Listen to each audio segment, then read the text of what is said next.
The Hangout on air is live. Boy. So we are live. Welcome, Doc. It's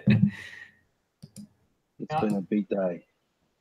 So I'm ready to talk guitars and not rashes and sore bottom. Cool. Yeah, no worries. I'm really looking forward to this, actually. It's been a few weeks since we've done one, so it'll be good. We got Jamal here already. Jamal Kareem, welcome, man. Quicksilver, welcome.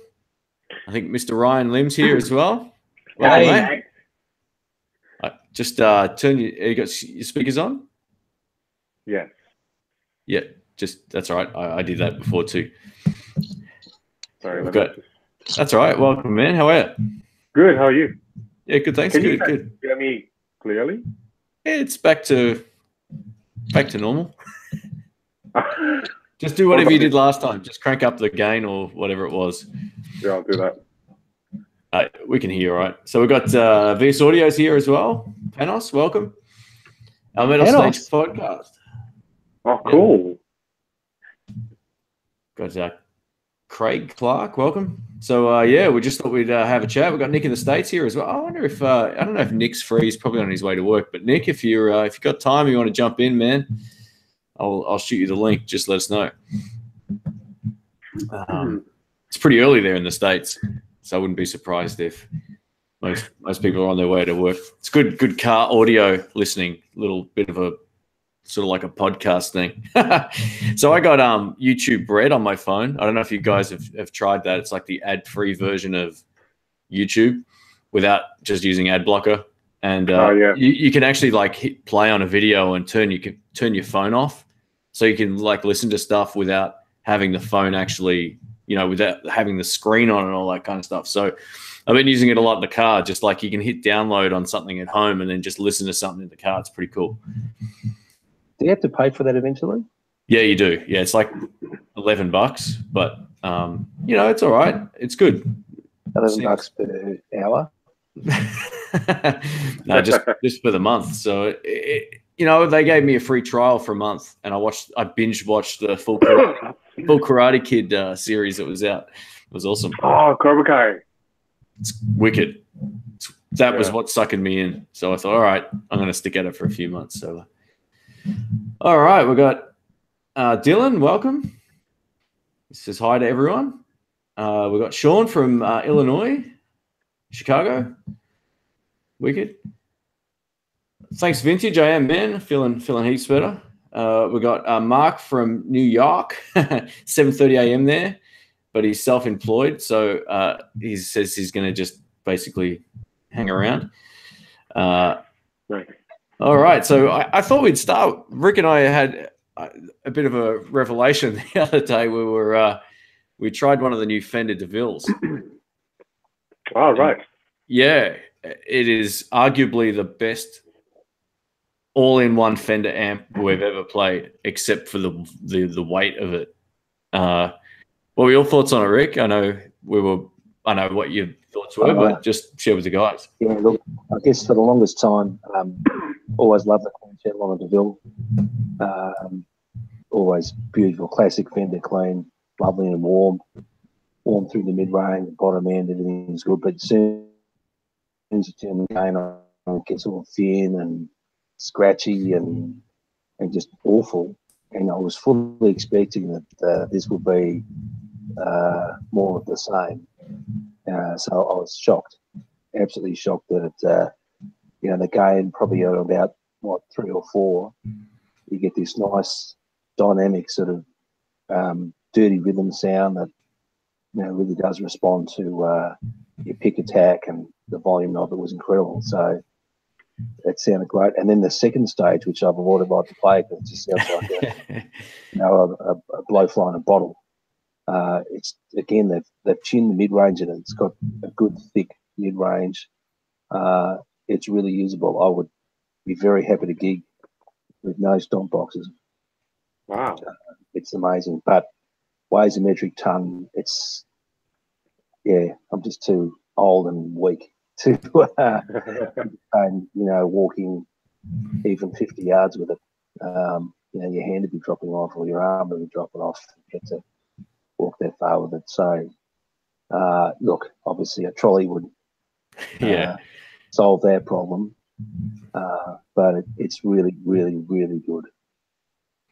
It's one of those things that I got to try it like, well, I don't know, what, 3 or 4 weeks ago. And I was thinking to myself, man, this thing's kind of awesome. And I was sitting there playing it, and a few of the guys walked in and said, man, that sounds great. Like, what is it? And I said, oh, it's just the De Ville drive channel. I was kind of, everyone knows the clean channel's great, but we went back in and tested it with some pedals, or one of the Tube Screamer, and the drive channel sounded better. Wow. Yeah. It didn't have that sort of cut off bottom end that the Tube Screamer gives you. And look, I'm genuinely shocked. So look, I'll be interested to hear how the Hot Rod Deluxe would sound. Obviously, part of the big sound is the 212, this big spread, and it really is a huge sound. But I'll be interested to hear how the Hot Rod Deluxe sounds. This is Dylan says the De Ville has a solid state rectifier. The transition for Dr. Rick liking solid state gear has started. Yeah, I was about to say it's got this big warm bottom end, but this really sharp top end. It's awful because of the solid state rectifier. So yeah, good point, Dylan. No, it's a from me.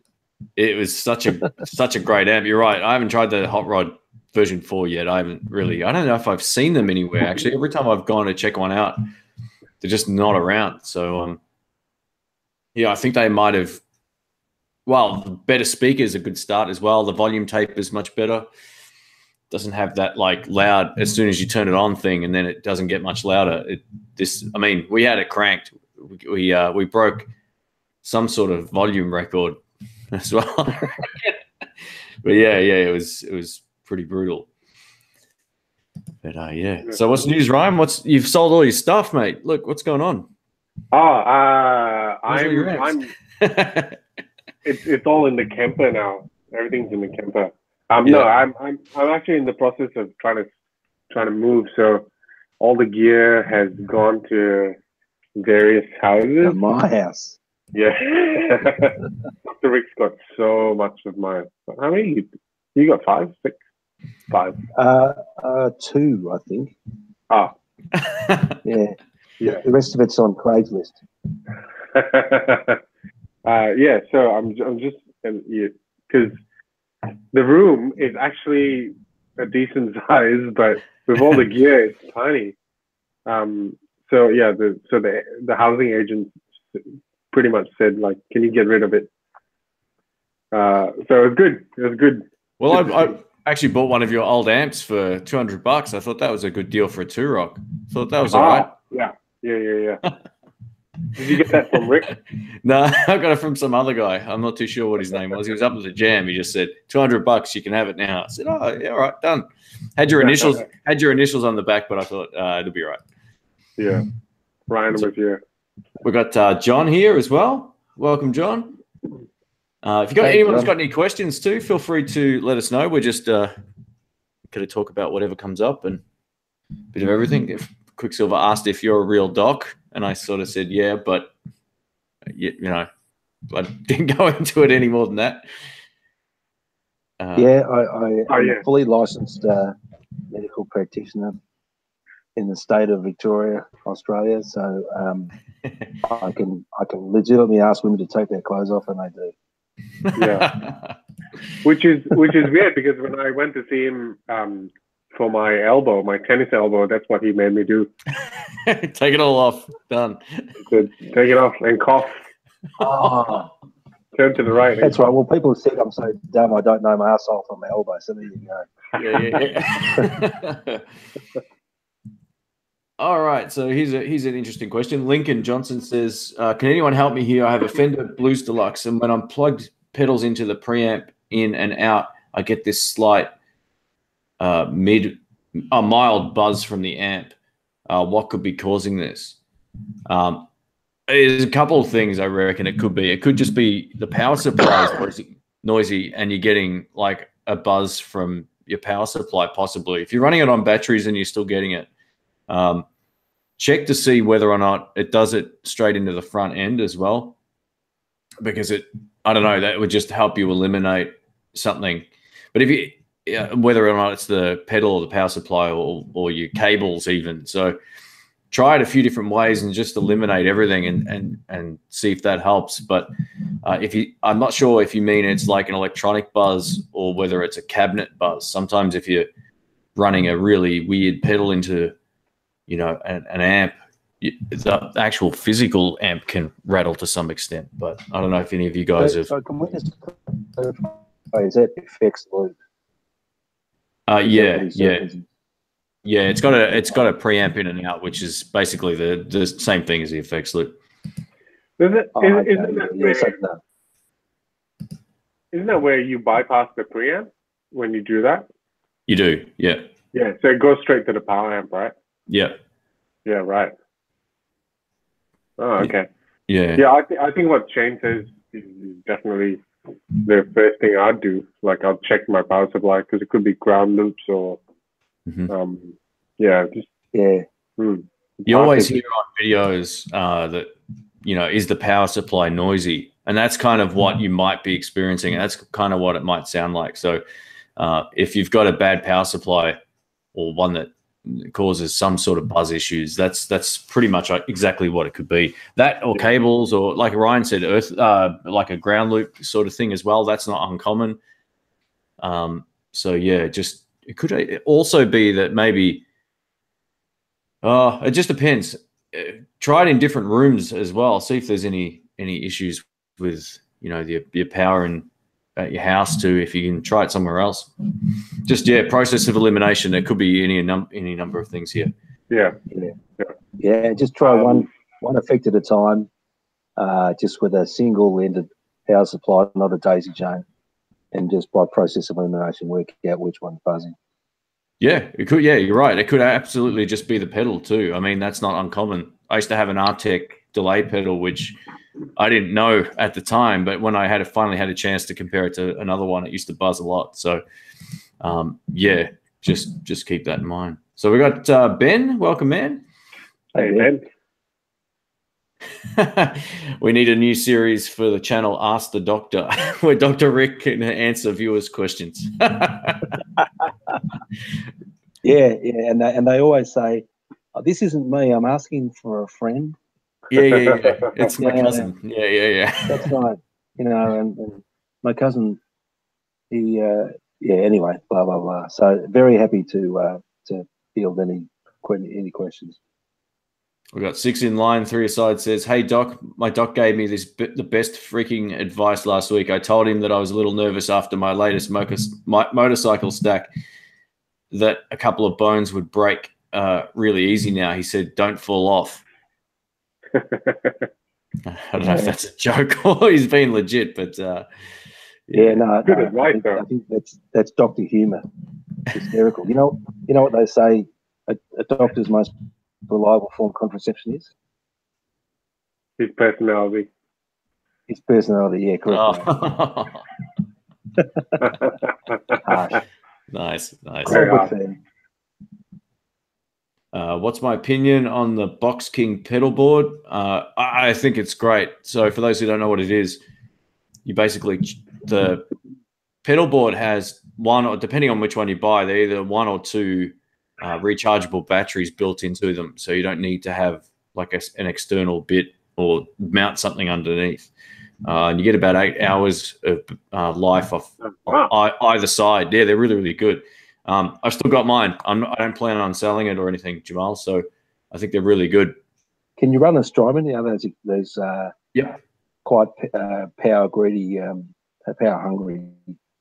Yep. So each side I think had 6 100 milliamps, or it had 9 volt 300 milliamps, 12 and an 18 volt or something like that on there as well on each strip. So yeah, you could sort of like run all the power to one side of the board or the other. It's really cool.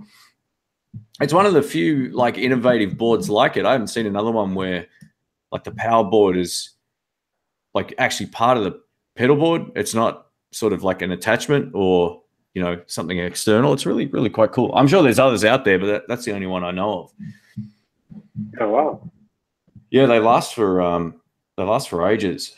Hey, Cheddar Kung, welcome. Cheddar. What's up, dudes? It's like we're on Pixie Lix's channel. Oh, sorry, Rick, you cutting out, man. What was that? I just said Cheddar, he's the king of the super chat. Don't start that again. All right.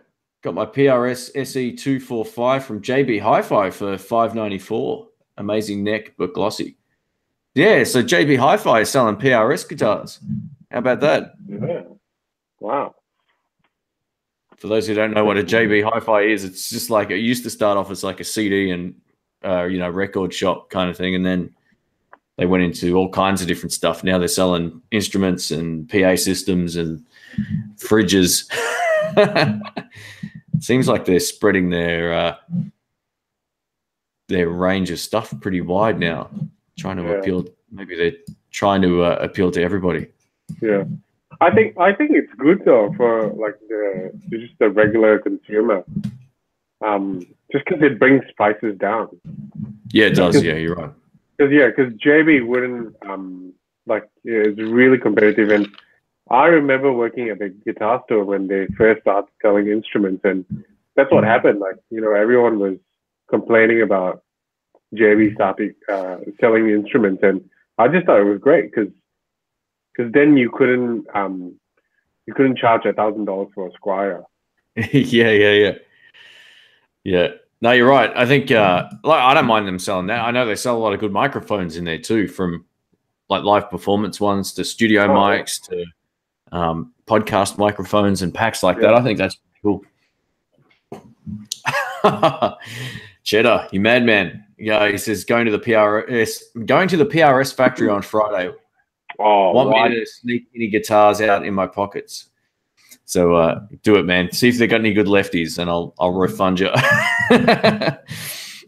So thanks for using the super chat, man. You don't have to do that, by the way. He used the super chat. Yeah, he did. I didn't want to mention it because Rick will start his subliminal messages. Everyone will unsubscribe. No, thanks, Cheddar. And also, guys, check out his channel too. I didn't realize up until about 4 weeks ago that Cheddar was doing actual video content as well. So anyone who's watching this, go check out his channel. He's got some interviews and some hangouts and stuff as well. Oh, great. I'll do that. Yeah. So check him out. Yeah. All right. What's that? I don't know if I missed any questions here, but feel free to ask if anyone has any. I'm going to pop this chat out so I can see a little bit more of it. So what's on the radar for you guys? Ryan, are you eyeing up anything new or old? Not really. Oh, actually, today I just had a trade offer for one of my amps. Was it from Alex? Oh, no. But it's a mutual friend of Dr. Bricks and myself. Pete sent me a message, and he wanted to see if I would trade my my Divide by 13 for his Bluto tone. Pete Dagon. Yeah. So which one? Sorry, your Divided by 13.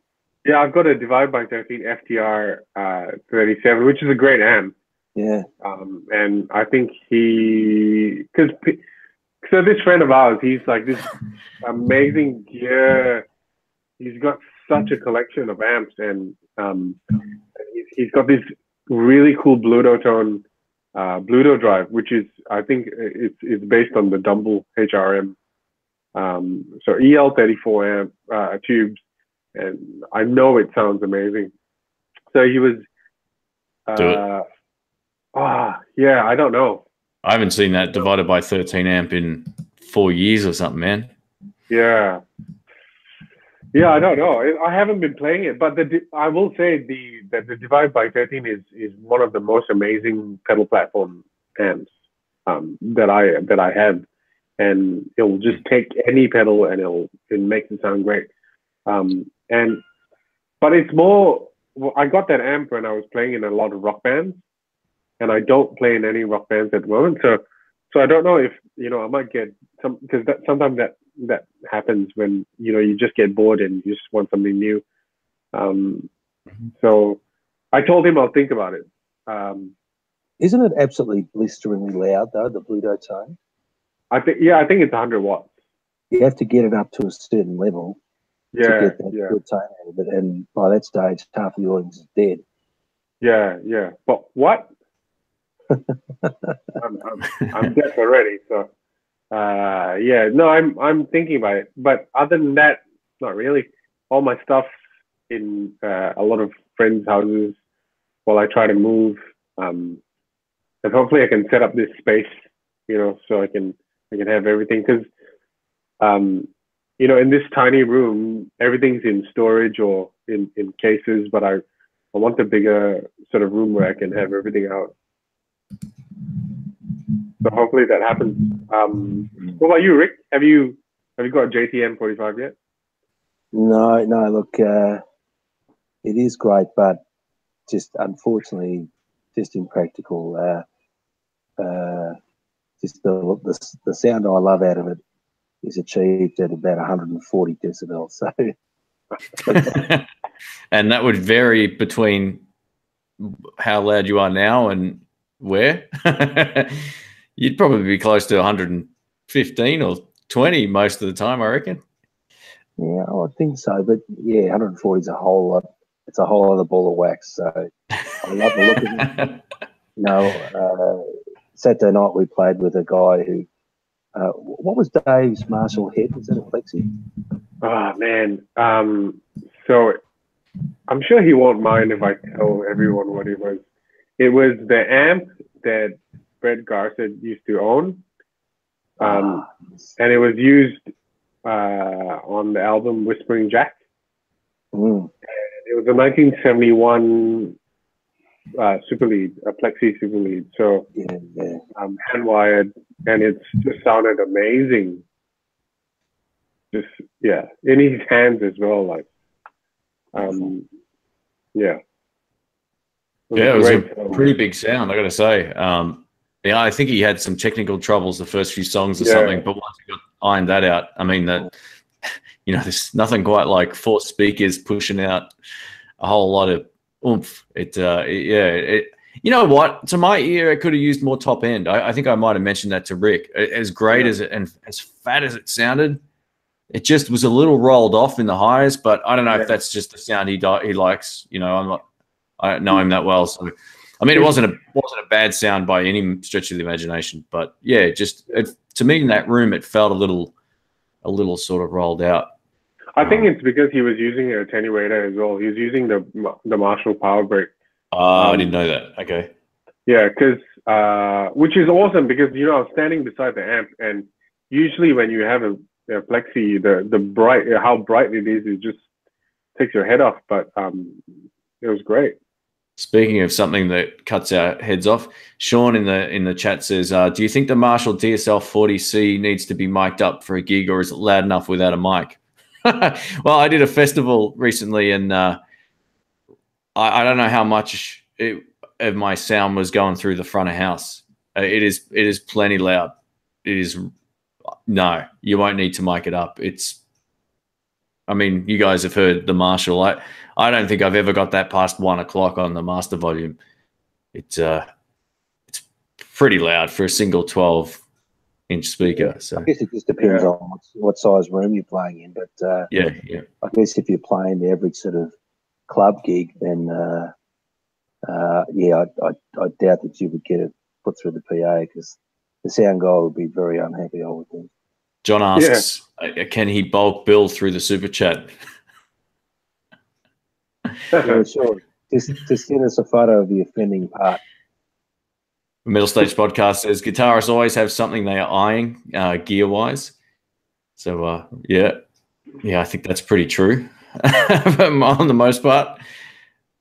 Yeah, I am in a pretty good place gear-wise right now. I don't really feel like I need anything, but the only like I said, you're right. The only thing I wouldn't mind, I played this little Sigma guitars, little acoustic, and it sounded killer plugged in. I was really blown away by it. And they're not expensive either. They're sort of like the baby brother of the Martin guitars visually. They got that sort of vibe, and plugged in, man. It was pretty cool. Like just into the little, right. Yeah, stayed in tune. Well, it's funny. I posted a picture on Instagram, and a few people, there was a lot of mixed reactions, like, oh, they don't stay in tune, or it's awesome, or, you know, I love mine, or I hate mine. And it was weird. I just was surprised at how maybe the guitars aren't the most consistent or something. I'm not too sure, but that one felt really, really great. Ben Entertainment says, what are your thoughts on the Super Royal Reverb? I'm thinking about pulling the trigger on one. One of the best amps I've ever played, but heavy. That's my thoughts on it. Yeah, they've got a really warm sound, but I think I might have said this in another chat. I think they use slightly odd power tubes. I'm going to have to pick the spec on them. But I guess you just want to make sure that you can get, replacement stuff for them. That would be my only issue, that is some unusual tube types. I'll have a look. Okay, cool. Yeah, but just in terms of straight up tone, that Royal Reverb and their one called the Rhythm Master, which has a 15, to just like you plug in, you just want it. They just got a killer sound. I think the Royal Reverb strength isn't running it on full power. You get it on the 30 watt or 35 watt mode, the second last sort of stage in the power attenuator, and that's its sweet spot in my opinion. That's where it sounds the best. So really loud, great tone, just backbreakingly heavy. I think it was as heavy as my Super Reverb, and it was half the size, or worse. It was one or the other. I can't remember, but they're pretty heavy. Yeah, Super is great. I'm completely mistaken, mate. That this is a 6L6s in the power stage, and 4 12AX7s and 1 12AT7. So I take that back. Yeah, I reckon they're pretty damn cool. Either that or just get a Peavey Bandit. You'll be set. Are you serious? Ben's a great guitar player, so he's a great amp. Yeah, you should get the Studio Pro 112. That'll sort you out, Peavey. Yeah, I had mine out at the jam last week, and yeah, it's fantastic if you want to get rid of someone in your life. Just tie it to their ankles and throw them in the bay. Phil Smith, welcome, man. He says Sigma used to build for Martin. Yep. Yeah, absolutely. Oh, wow. I think I might have missed something. Everyone's laughing about something here, but yeah, it's hard to sometimes keep on top of all the comments. Lando, welcome, mate. Lando 27 Music. Hey, Lando. We got some weird guy from Atlanta, 8 a.m. there. Welcome, mate.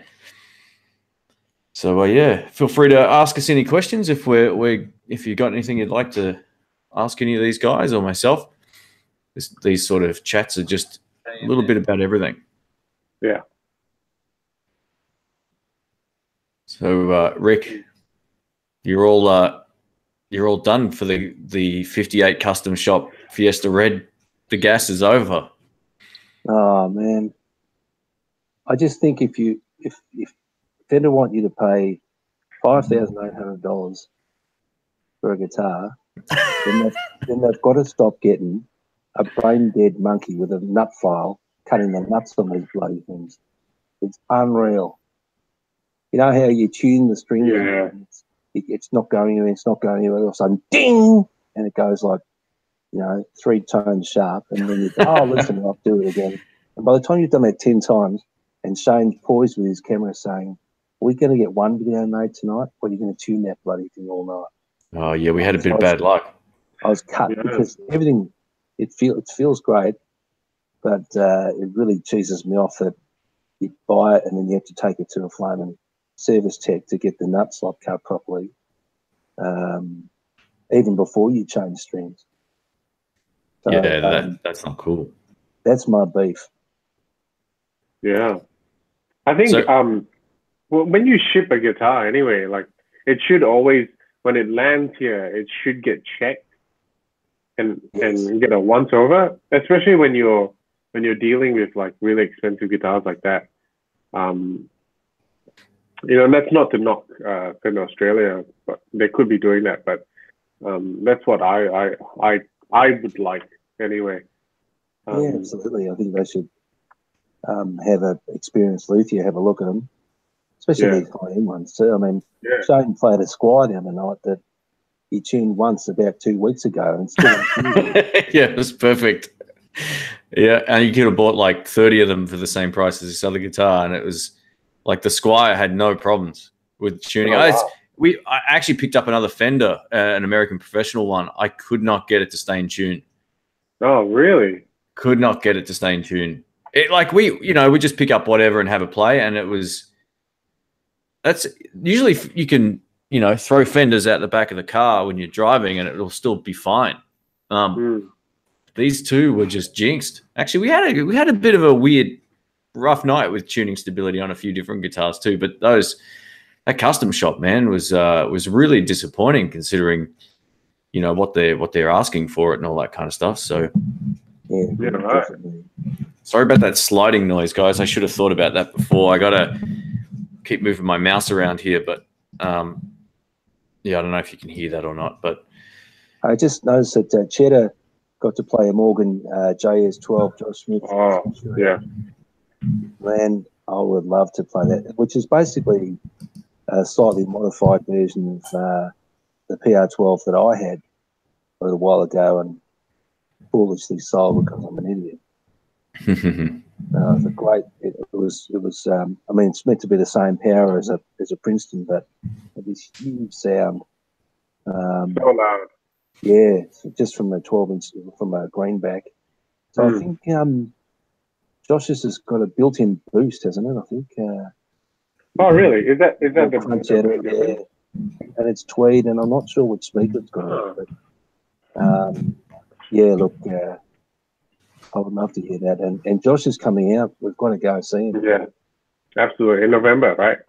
Yeah. Yeah. I just told a friend of ours about Josh Smith, and he had no idea who he was. And I was like, oh, you are not going to know what hit you. Yeah. Yeah, look. Do you know much about his shop, Shane? No. I've heard the name mentioned in similar sentences to Chris Kane, but I don't know if they're similar sort of styles or what. Yeah, I guess that crossover sort of jazz blues, but he's also got country and rock and everything. Yeah, he's a maniac, and he's almost like he's got a #1 guitar that he plays, a black sort of Kelly by is it Chapin Guitars or something? Yeah. But he gets great sounds out of it. He can get sort of big fat jazz sounds. Anyway, he's incredible, and I'm sure his Morgan signature amp will be just on the money. I think I said this to you a while back, Rick. I love that amp you had. That Morgan was really quite great. It was I remember when you had it up at we did that. I can't remember where or what it was, but we played at La Porchetta with Brian on bass somewhere. Was it Alex's birthday party or something? No, it was his yeah. And man, it was just like it was killer. And then we did that Emerald gig, and you used it as well, and it was great. Like I was really surprised you sold that, man. You'll have to get another one now. Doing really, really, because I got into that for a really great price too. I've just got a history of doing stupid things. So speaking of, sorry, go ahead, Ryan. Oh, sorry, I was just gonna say. So Rick sold that because he wanted to buy a Milkman, and I have to say that the Morgan's amazing, but the Milkman is one of the best amps I've ever heard in my life. So he could have kept both, but that Milkman, if if you've never heard a Milkman, go out and play one, because they are just I think possibly the best amp for that vintage Fender sort of thing at the moment. easily. But they're not cheap though. I thought Rick only played cheap crap. I could be wrong. No, well, I thought I'd make an exception for this one, but no, you're right, Ryan. I did do that to finance the Milkman, and I probably should have kept both, but you know, I've got amps that I haven't played for the longest time, and the Milkman's kind of put everything else in the shade a bit, I've got to say. Yeah. It's a bit sad, really. It is a beautiful. It's just a very warm and responsive sort of sound. It's crazy. So Quicksilver asks a question here. He says, it's a little tricky to get a Red Stripe Bandit here in CZ. Is that the Czech Republic? Is that what that stands for? But someone I've seen selling a Sheffield Bandit 112. Look, they're all pretty good, man. The Sheffield is basically the speaker that's in there. That's what that logo is. If it's a blue stripe one across the front, they're fine as well. The red stripe ones are just my preference compared to the new. Even if you can find a newer generation one, they're going to be pretty good. But the red stripe ones and the ones before it had all the spring reverb and all that kind of stuff. And I think their vintage overdrive channel is probably the best out of all of those amps. But even the prior versions that made in the USA ones with the Sheffield speakers and all that kind of stuff, the blue stripe ones and the teal ones, they've got great clean channels. I mean, you can pick them up for a bargain as well. They're good pedal amps, and you should still be able to get a pretty good sound out of them as well. I know Rick had was it a teal stripe, Rick, that you had? Yeah, he's not answering. No, I think I think the blue stripe ones are quite good for the budget conscious homeowner. You get at least 2 hours of heat out of them when you set them on fire. Too many snobs. I'm gonna get Alex on here one time. We can have you 2v2. Yeah, we'll have a tone off. Bumble says, is Ryan from Australia too? Yeah, we're all in the same city, just spread out all over the place. Basically like a big triangle. Yeah. Only time I experienced 140 decibels was 20 meters from a runway with a F111 taking off. Wow. So Rick and I got some amps up to 121 dBs the other night. And that you can't, that's not sustainable. It is ridiculous. The only thing I've ever heard that's louder than that was Ryan's Kemper going through that 250 watt speaker. That blew it. Yeah. Yeah. That was just brutally loud. That was crazy. Awesome. Here's a good question. This is from Calvin Matthew. He asks, and this might be a good one for both you guys. PRS John Mayer versus Fender John Mayer in terms of guitars. I think we kind of covered this on Rick's, to some extent on Rick's kind of first impressions of the new PRS Mayer. But yeah, what are your thoughts? Well, you see, I'm seeing the Fender John Mayer's going for silly prices. Well, not going for, they're being advertised for silly. There was one on Gumtree the other day for $3,500. Oh, yeah, really? They've gone up. They're collector's items now. You know, yeah, but oh shit! Sorry, guys. Just drop something. Sorry, go ahead. Yeah, it's all right. But please do super chat people so that Shane can get better gear, so you can stop. You can get like a mouse pad. I gotta get you guys some microphones. That's my goal this year. But they're really prices, which I don't understand really. And the Big Dipper pickups, I remember playing them at the time and thinking, I quite like mid-range in my guitar. I don't know why you would scoop it out unless you wanted to play in, Metallica or something. But I think if you can find a good John Mayer Strat floating around for, $1,000 or maybe $1,500, that'd be good. But there's not a chance in hell I would pay $3,500 for it. Come off it. Yeah. I'll tell you what, guys, go out and, not you guys, but just people in the chat, go out and find a Strat that you like and write your own name on it. You know what's funny? I sold 2 years ago. I sold my John Mayer Strat to a good friend for $1,000.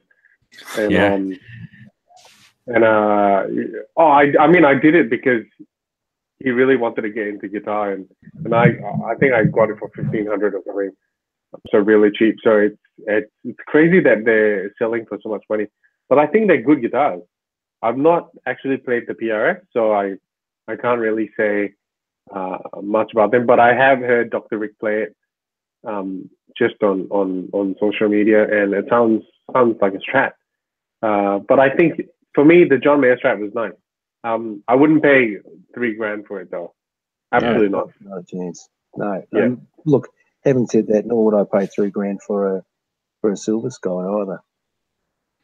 Or four. I see enough good sort of second-hand Fender custom shop stuff floating around for under that price, and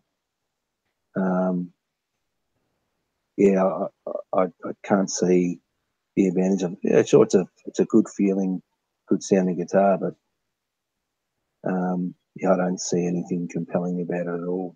I urge anyone who's interested in those guitars to go watch our video of it on the channel, because Rick's not a fanboy like a lot of people are. You know, he's not. He just gives everybody his 2 cents about his first impressions of it and what he liked about it and what he didn't like about it. He's not just raving about it. So if you're seriously in the market for it, go check that out, because I think it'll give you a little less of a fanboy perspective on the guitar.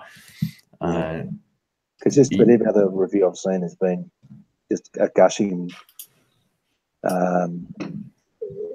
just a ringing endorsement of this thing, and I sort of can't fathom it. I know maybe people are reacting to all the hate that was out before the guitars even hit the stores. Because that's what the guitar. That's the power of the guitar community, man, right there. Yeah. I mean, thank goodness they don't run the world. Otherwise, it'd be blown up already.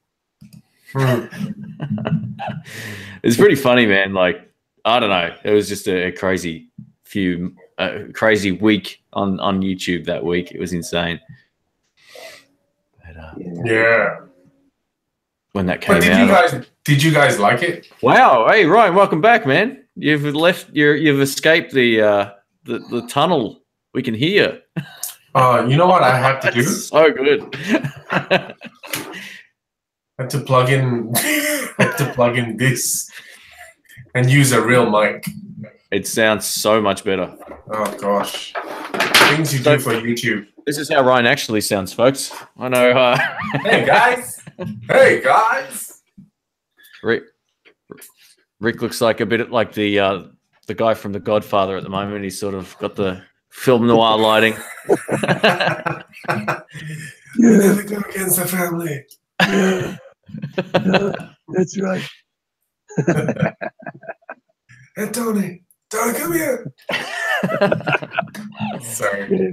Kiss the ring.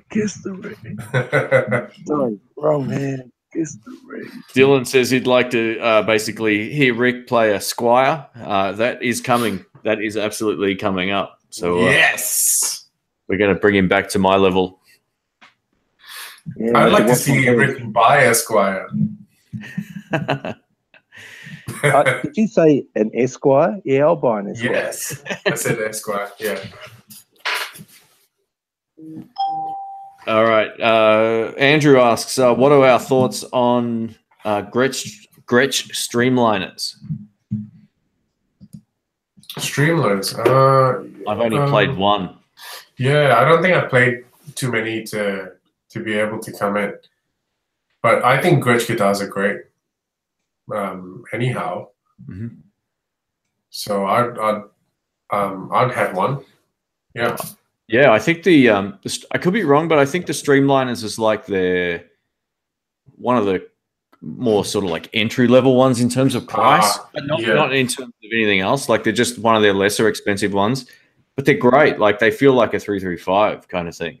I think I played one of Jerry's Lefty guitars. So there should be a video up somewhere about that on YouTube. But yeah, I liked it. I thought it sounded good. I actually preferred playing that over the White Falcon based on its size, because the White Falcon, there's just like this, you know, monstrous guitar. I felt way more comfortable on a Streamliner. So yeah, I think they're good guitars.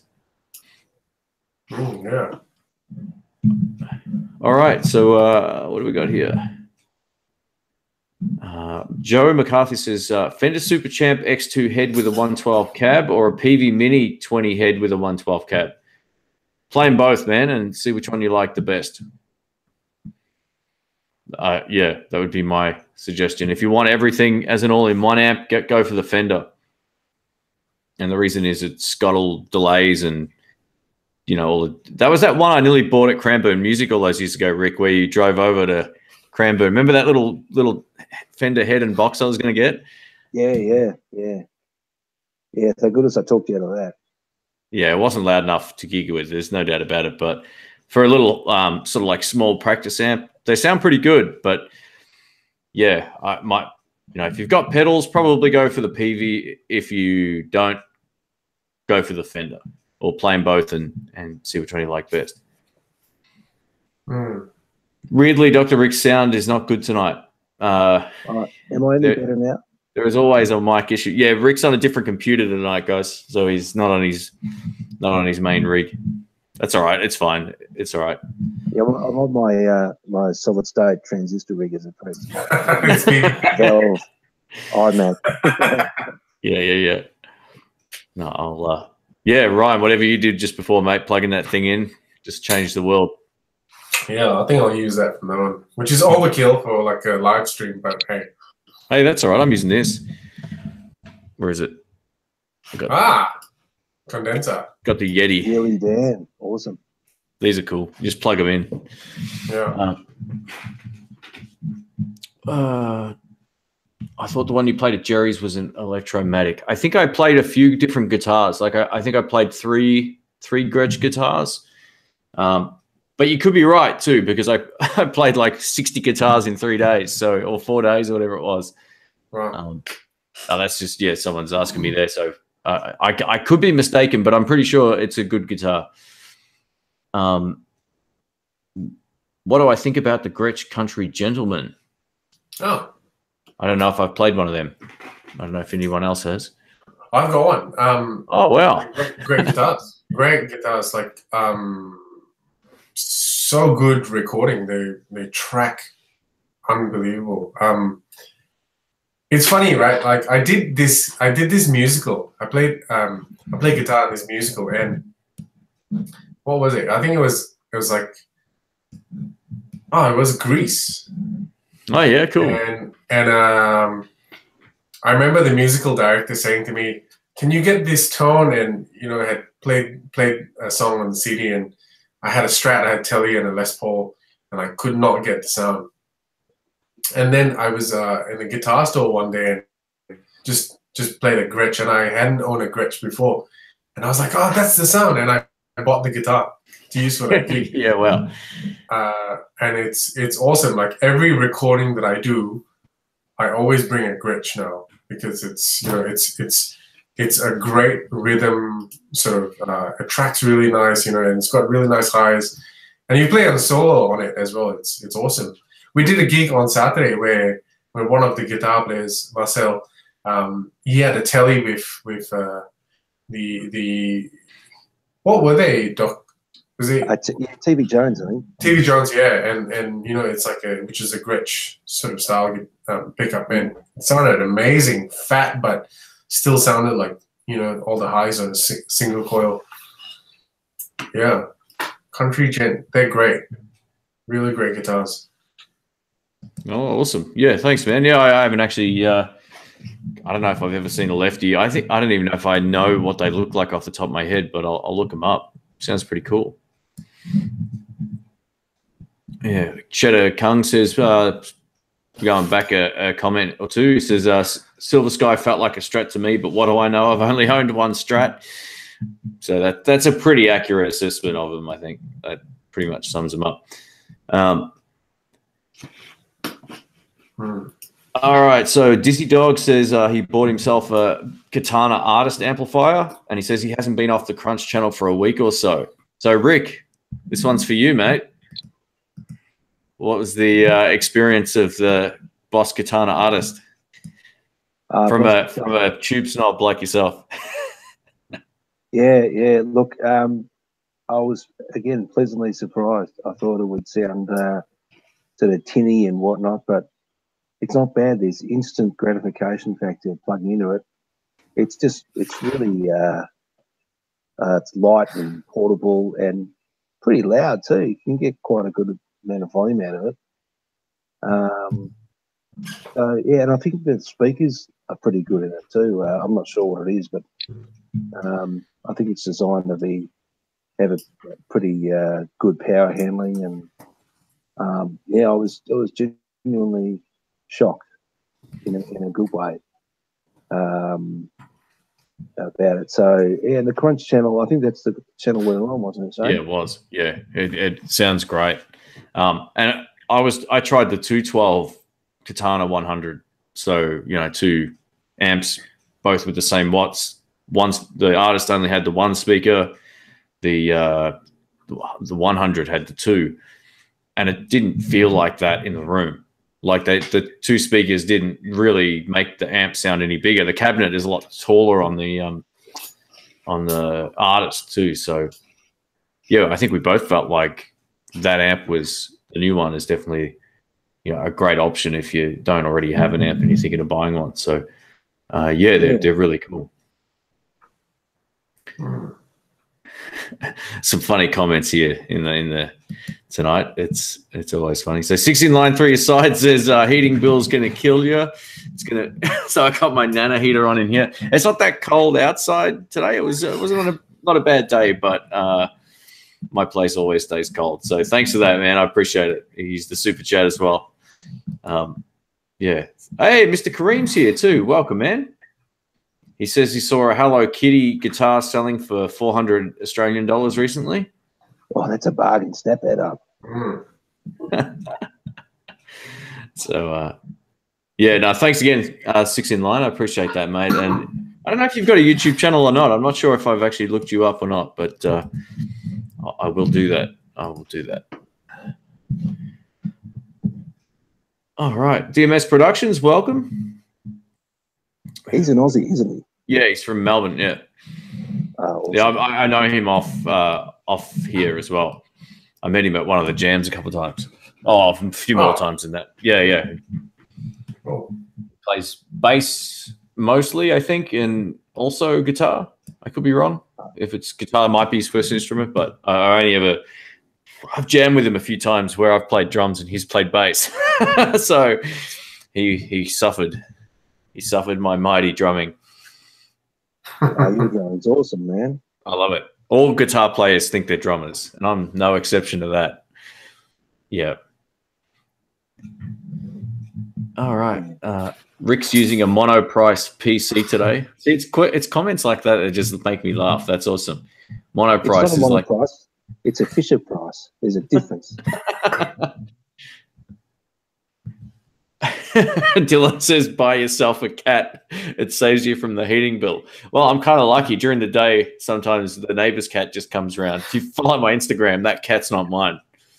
So, yeah, he just rocks up, hangs out. Hey, Shane, we're getting a bit of hate about GitCon, mate. Have you seen those comments? No, I haven't. What happened? They're saying, oh, here you go to GitCon, scab. Oh, okay. I didn't see that. Who said that? Sorry. Some incredibly intelligent viewer. Yeah. Well, don't worry about it.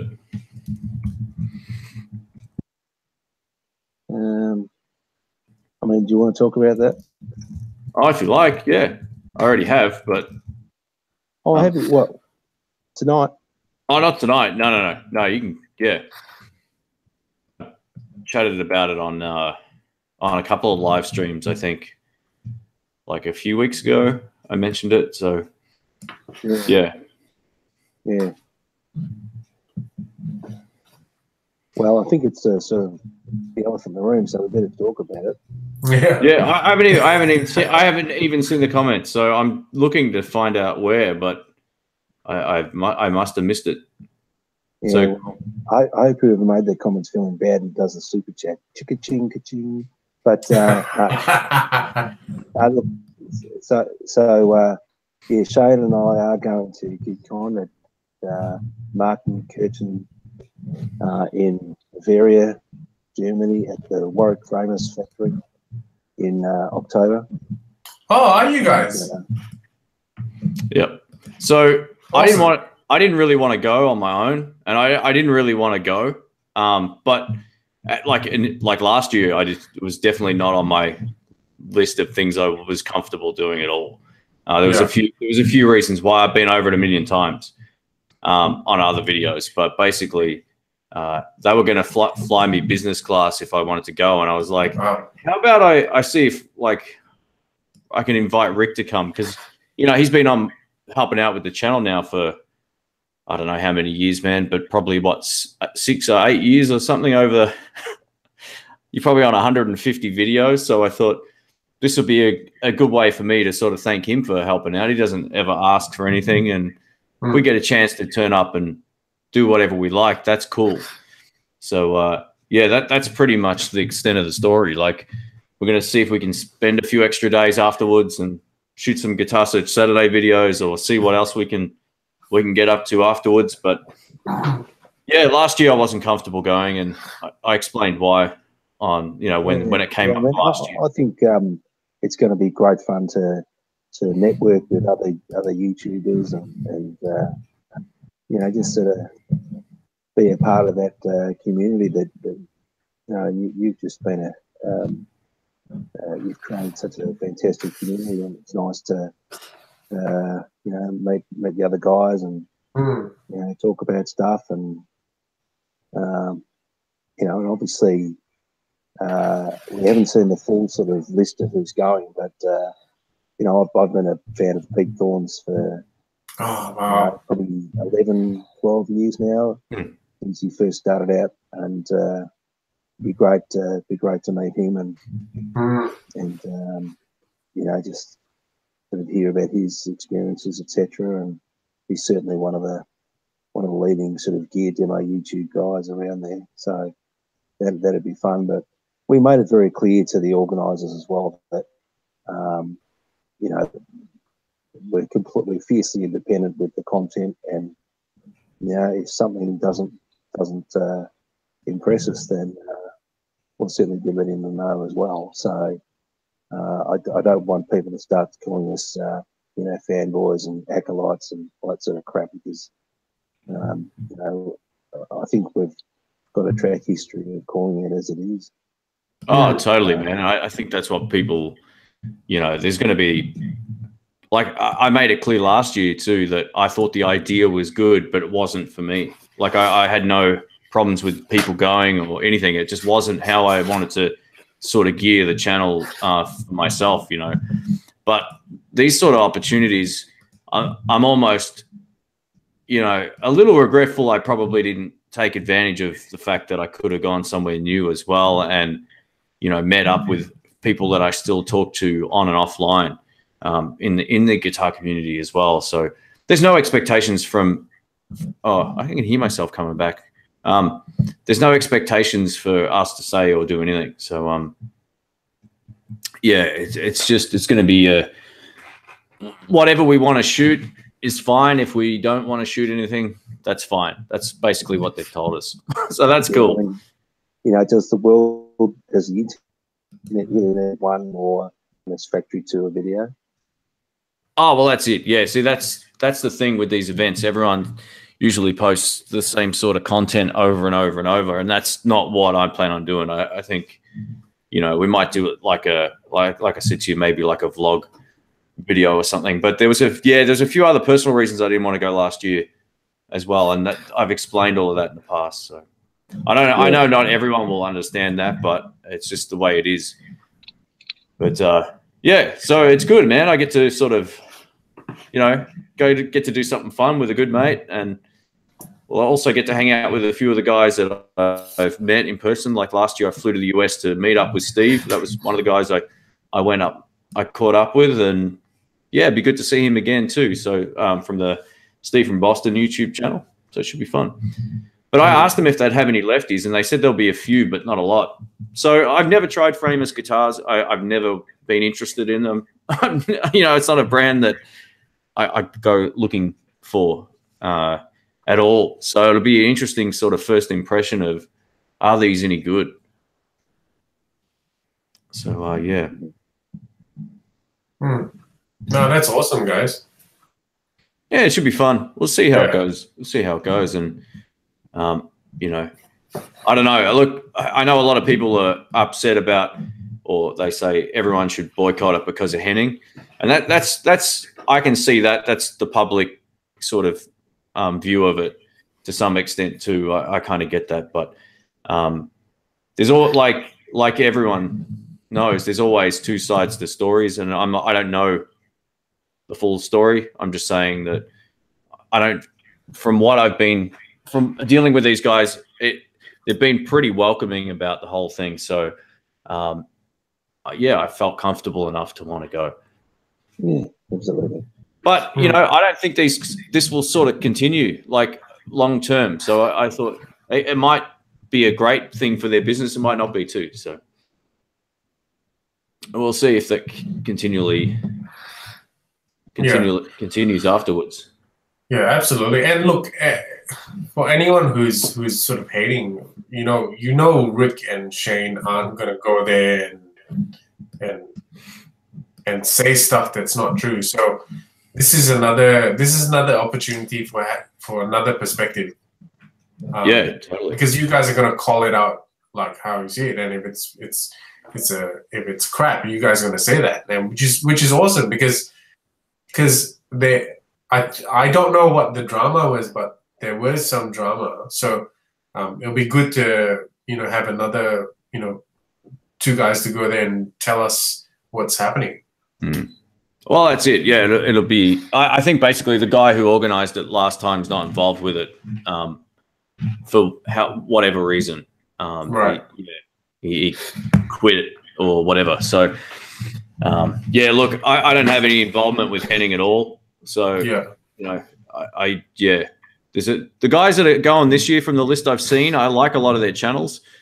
I don't know all of them. I've got to say there might be a lot of guys on the list that I don't even know of. So there's those, and there's also some of the long-term YouTubers like myself and Steve and a few of the other guys who have been around for. Daryl Braun's going as well, which should be cool, from Canada. And he's got a great channel as well. So yeah, it seems like it could be cool, but yeah, there's no pressure for us to do anything. Otherwise that was like, oh, I'm not going to go.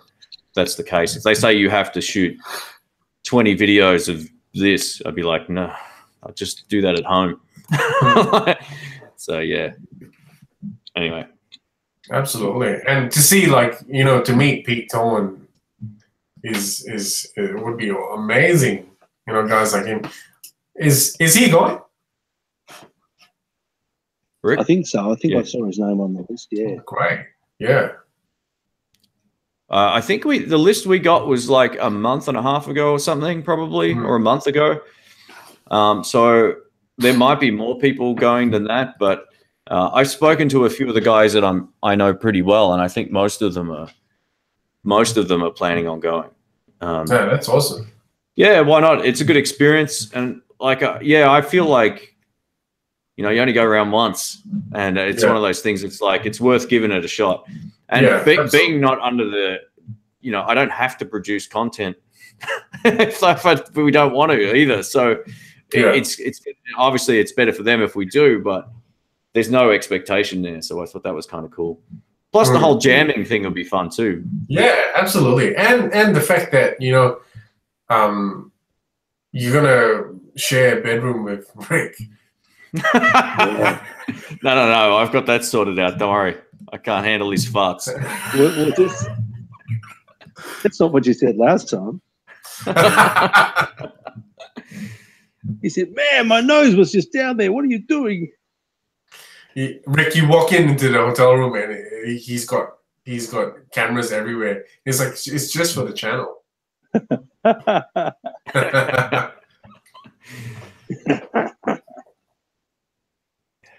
Yeah. John says, everything I saw last year seemed genuine and not forcibly positive to the hosts. Yeah, that's the kind of vibe I got off it as well. See, the problem I had, one of the problems I had last year was it felt like it was more for the YouTube community than it was.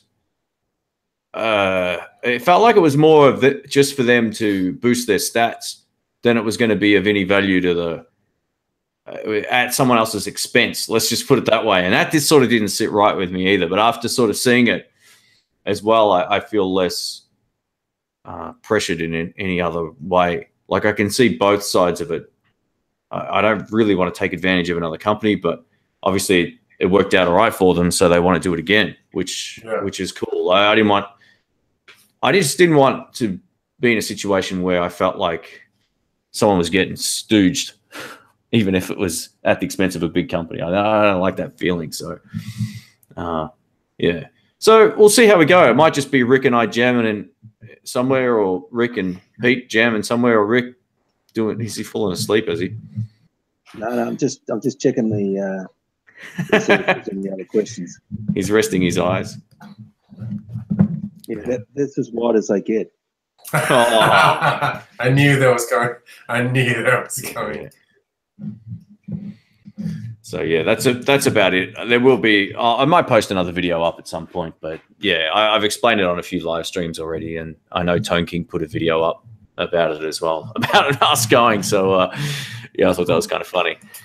But yeah, someone mentioned before loving the videos that are going up on the Sky Music channel. Thanks, man. Appreciate that. Yeah, we're having some fun making some noise so far. It's been good, and yeah,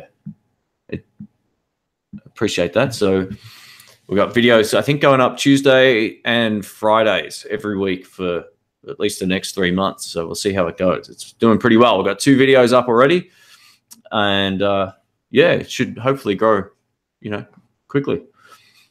It already is growing quickly, which is cool. Yeah, Joe's a lot of fun. What a toy shop to be let loose.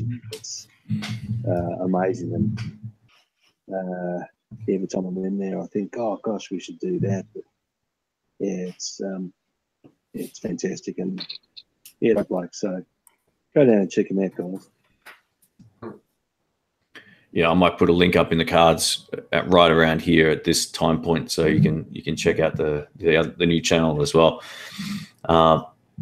Yeah, Matt Dundee Guitar says TGU videos were fine, but didn't seem that much content came out of it. Yeah, I didn't really. I mean, I reckon Cheddar was probably putting out the most videos. Like, I just didn't see much that was really going on online, or it didn't come up as recommended videos or anything. That was one of those weird sort of. Yeah, I don't know what it was. Usually when a lot of guitar content's going up about one particular thing, you tend to see it in recommended videos, but that I didn't see a whole lot come up from that event either. So I just watched a few of the Hangouts and a few behind the scene videos, I think, as well, but not a lot. But I'm usually pretty busy also making content. So yeah. It looked like they wanted to show how much fun they were all having and hanging out and, talking shit. So, as opposed to the specific, because they had access to some pretty a good variety of gear and good stuff too. So, yeah, I think if I saw one more clip of Jay Leonard J doing his funny dance, and I'll be thinking what should be called the Toman Dance-Off University or something. Anyway, yeah, Cheddar says Philippa put out a lot of content, and I agree. I'm subscribed to her channel. She's a 12-year-old guitarist. She's great. She plays drums and bass and sings and all that kind of stuff. And she did have a lot of good videos actually. She got to do a bit of an instructional video with the chick from, I can't think of her name, but she's from the Iron Maidens. She's a full-blown shredder. Oh wow! Yeah, and she was teaching her how to use the whammy bar, like to dive bomb and stuff. It was pretty cool. Here we go. 16 Line says, I would like to see Doc with a Guthrie Charvel and a wall of Marshalls. Well, I'll tell you what, you better stay tuned because the Guthrie Charvel may well be making an appearance in the Sky music videos. Just saying. Yeah, yeah. So Rick finally got to play one and crank it up loud. So yeah, we've picked it. We're trying to mix up the video releases on that channel to some extent. Like, it's not going to, obviously, it's not all blues stuff. It's not going to be all, well, we don't, neither of us really shred. So Ryan, we'll have to get you in for some metal shredding ones, man. We'll get you my other wig and we'll sort you out. But yeah, it's a mix of acoustic stuff and a whole lot of things. So yeah, that Charvel, I got to say, man, visually and tone wise, I couldn't play it obviously, but that Guthrie electric is stunning. It's really nice. Yeah, the only amp that didn't like it was the Fender Bass Breaker 1830. Oh, don't give that away. Okay. Yeah. No, don't give that away. You can if you want. Why not? Okay. Go for it. Spoiler alert. Ching. That's all. Yeah, Rick blew up an amp on camera. How about that? He killed it. Nice. Wrecked him. Shattered him. So for those who don't know what the wig comment was in relation to, I did a video a little while back called The Blues, and I think I've got another one coming up either tomorrow or in the next couple of days, whatever the date is today. I'm not 100% sure, but yeah, in the next few days, I think I got another one coming up where I went a little overboard with the metal look and then played blues licks with a guitar that shouldn't have been used for blues, but I think it surprisingly sounded pretty great. So yeah, I got a second one of those coming up. Yeah, I think in the next few days. Anyway, we've got like 90 people here, so if you're enjoying the chat, guys, please give it a thumbs up. Appreciate that. And yeah, that's always appreciated. And thanks for Can I respond to a question, Shane? Yeah, go for it. Yeah, anytime. Just jump in. Okay, so Dan Bryan asks, "Hey, Dr. Rick, are you a Strat guy? What's your number one guitar and why? Guitar amp and why?" So probably until about 10 years ago, I was exclusively a Strat guy for the best part of 25 years. Loved Stratocasters, had lots and lots of Stratocasters. And then I got a telly and my world kind of completely shifted. And now I have 4 tellies. And I had a Strat until recently, which I have provisionally sold to Ryan, because when he plays it, it sounds awesome. When I play it, it just sounds like... That's not true. Entirely true. His style just suits the Strat a lot more because he knows more than just the pentatonic scale. Yeah. Thanks, son. But having said that, the spanner in the works is that Shane bought a PRS, about 8 months ago, do you reckon? Yeah, probably. It's been a while now. I've had it a while. Yeah. And I never heard a PRS have sort of top end. I always thought they just sound like Santana or Nickelback. So no offense to the Santana and Nickelback fans there. But are they Nickelback fans? Yeah. Rick's the only one I know. Rick and Mark. Yeah. Yes, that's true. But so yeah, Shane sort of opened my ears to what a PRS might sound like. And so I bought a custom 22 about 4 months ago, and it's the only guitar I've played since. Look, I think I'll probably always be a telly bloke, but the PRS has kind of changed my whole sort of mindset about humbucker guitars and how they can sound bright and cheapy like a Fender style. As far as my number one amp goes, yeah, we'll definitely go the Milton Prima, the 20 watter. The pair of 6v6s you can put 6 Ls in it if you want to do more headroom. But I also have a crystal green 2-watt combo, which is lovely. A Dr. C EZG Fusion combo, which is awesome, and a Victoria Regal, which is a great amp too. So, but yeah, I'd say the Milkman is my number one for mine. That Regal is such a great amp. I'd love to. Can I borrow that and maybe shoot a video on it at some point if it's not holding up your table or you know, something outside? Like, yeah, it's actually we use it to hold up an old car in my backyard. Someone stole the back tire from it, so I'm not doing that. But as soon as I get a new tire, then I'll bring it in. I've got to get the frog pond out of the back of it. But yeah, you definitely can make a video of it for sure.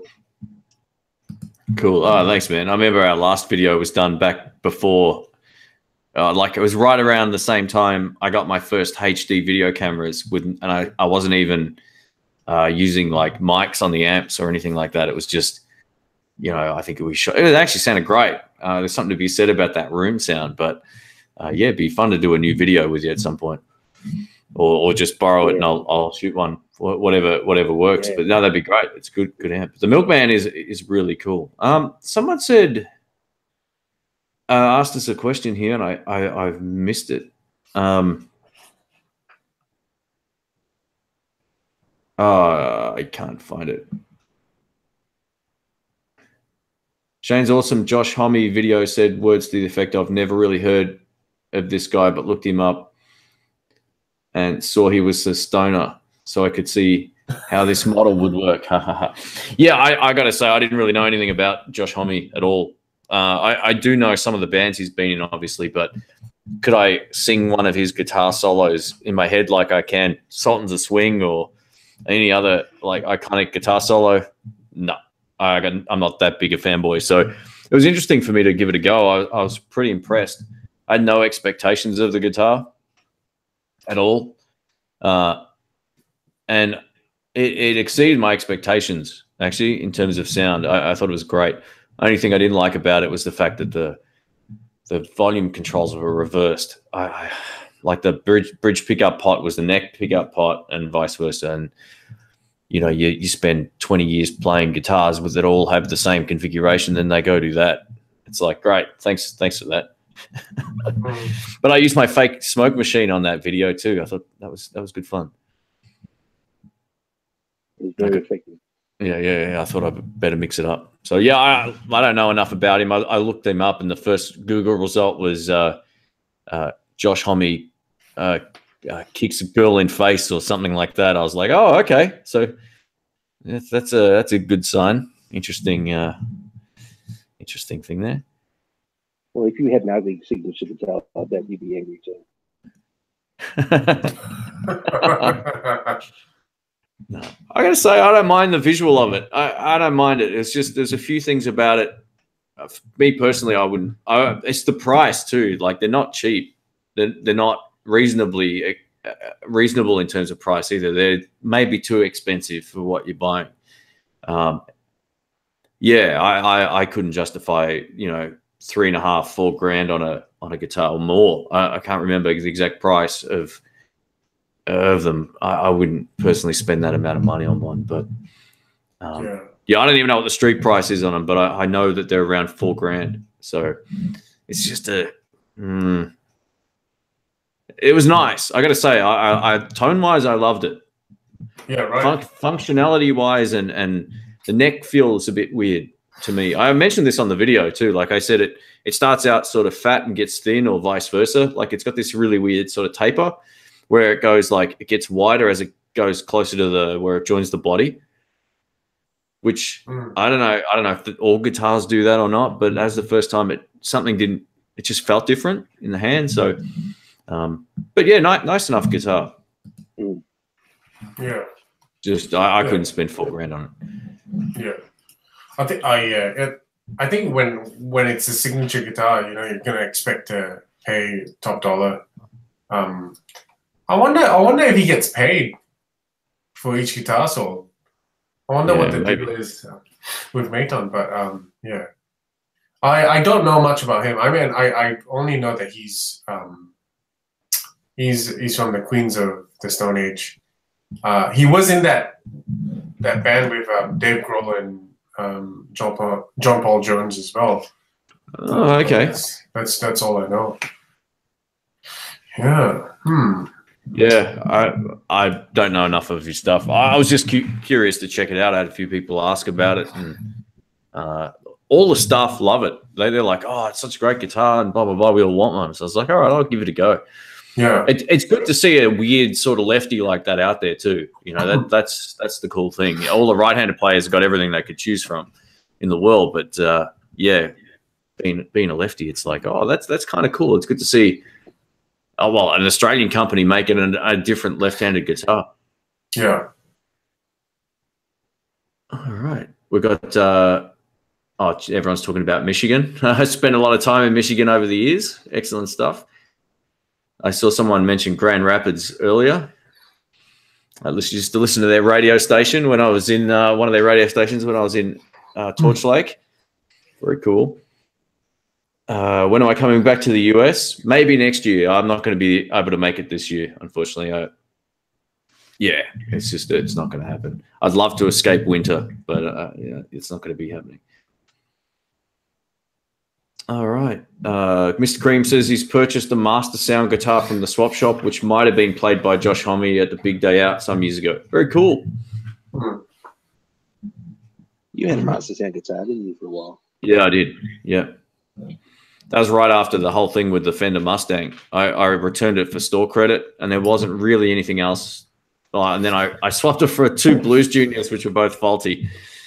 And then I ended up with that guitar in the end. And then a guy messaged me saying, hey, my guitar got stolen, blah, blah, blah. So I was like, all right, done. I recovered most of the money for that. Oh, wow. Yeah, it was pretty cool. All right, so Dylan, thanks, man. Got to go, sadly. Got to work tomorrow. Super chat to make Rick happy. Don't fall for Rick's Jedi mind tricks, man. I keep telling people I don't push that. Rick's got to. Did he super chat you? Yeah, he did. Yeah, Dylan. Thanks, man. He's a Melbourne guy too. Is he? Yep. Oh, awesome. Thanks, Dylan. He must have had to wash 5 windscreens to get that. It's appreciated, man. Thanks. I know Rick, you've been working all day, and probably Ryan has too. So let me know how you guys are holding up. If you want to finish up at 11 o'clock, we're almost there. That's true, man. Let's get into some controversial, man. Yeah. All right. What do we chat about then? Tonewoods or something? Sorry. Tonewoods. Tonewood, yeah.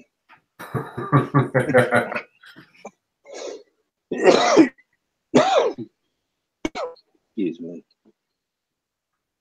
Sorry. You're still sick, huh? Yeah, some filthy kid just coughed in my face again. I'm going to find out when I leave.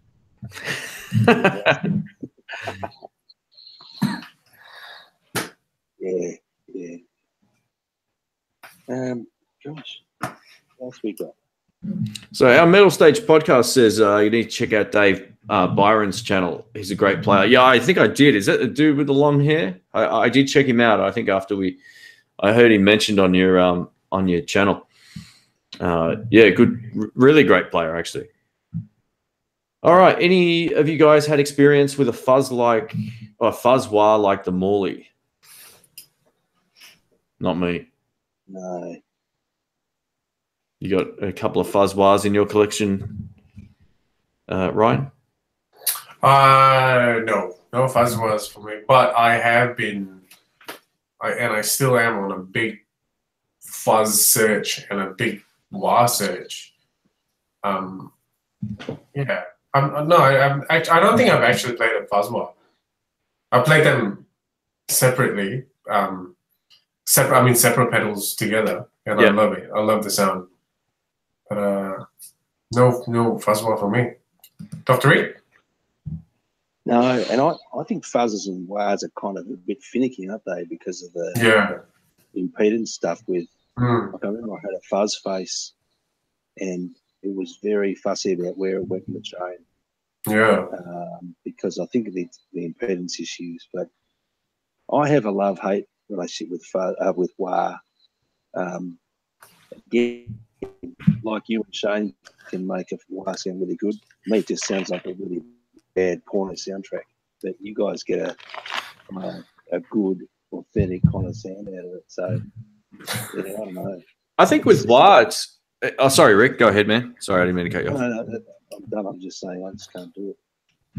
Yeah, I kind of found like the wah that one that I really love using, just the GCB 95F, was less brittle sounding than the stock one.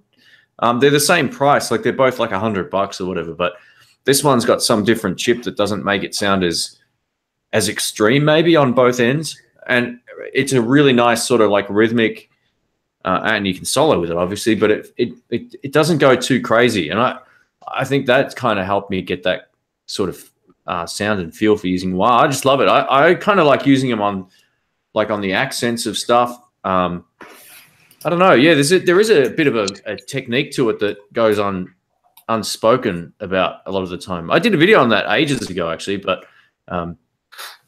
yeah, wow, it does take a while to get used to using them. I think you play it well, Rick. I don't know, man. Just crank everything on and let it rip and play money for nothing in the middle.